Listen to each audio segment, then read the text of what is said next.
साथियों, हमारे देश में प्रधानमंत्री अनपढ़ हो तो चलेगा। एक अनपढ़ आदमी भी प्रधानमंत्री बन सकता है, मुख्यमंत्री बन सकता है, मंत्री और शिक्षा मंत्री भी वो बन सकता है। पर क्या कोई अनपढ़ आदमी डॉक्टर, इंजीनियर, लॉयर बन सकता है? नहीं बन सकता है। उसको पढ़ाई करनी है, खूब मेहनत करनी है, और यही खूब मेहनत national eligibility cum entrance test NEET के छात्र करते हैं। खूब मेहनत करते हैं। गरीब मजदूर किसान का बच्चा देश में अपना भविष्य देख रहा है और पढ़ाई करता है, दिन रात एक करता है, और माँ बाप अपनी खून पसीने की कमाई से उसको पढ़ाते लिखाते हैं। लेकिन पता लगता है कि उसने इम्तिहान तो दिया, लेकिन उसका पेपर अब लीक हो गया है और इम्तिहान रद्द हो गया है।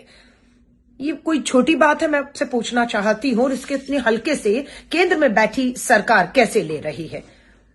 नेशनल टेस्टिंग एजेंसी की जिम्मेदारी है कि इन इम्तिहान को पूरी ईमानदारी, पारदर्शिता के साथ कराए, और अगर पेपर लीक कोई करता है तो उसे सख्त से सख्त सजाएं दे। लेकिन इस देश में सजाएं नहीं है। पता लगता है कि सत्ता में ही बैठे लोग जो हैं इस पूरे पेपर लीक में शामिल होते हैं।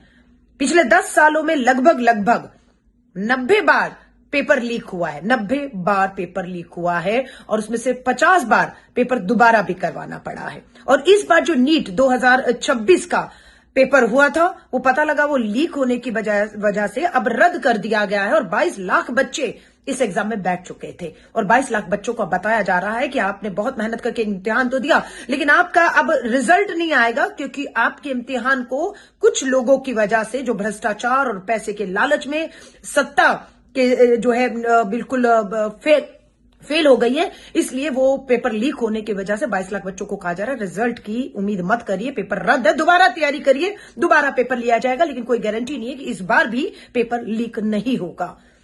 ये भ्रष्टाचार का पूरा पिछले 10 साल से जो खेल है सत्ता में बैठे लोगों का, और भविष्य देश के युवाओं से, छात्रों के भविष्य से खिलवाड़ का, ये कतई बर्दाश्त नहीं होना चाहिए। नेता विपक्ष श्री राहुल गांधी जी स्वाभाविक तौर पर इस बात को उठाते रहे हैं, और अभी आने वाले मानसून सत्र में भी पूरी उम्मीद है ये पेपर लीक के मुद्दे को प्रमुखता से नेता विपक्ष श्री राहुल गांधी जी उठाएंगे, और सरकार की जवाबदेही तय होगी। और जो भी इसके पीछे हैं उन्हें स्वाभाविक तौर से सख्त सजाएं मिलकर ये सब रुकना चाहिए।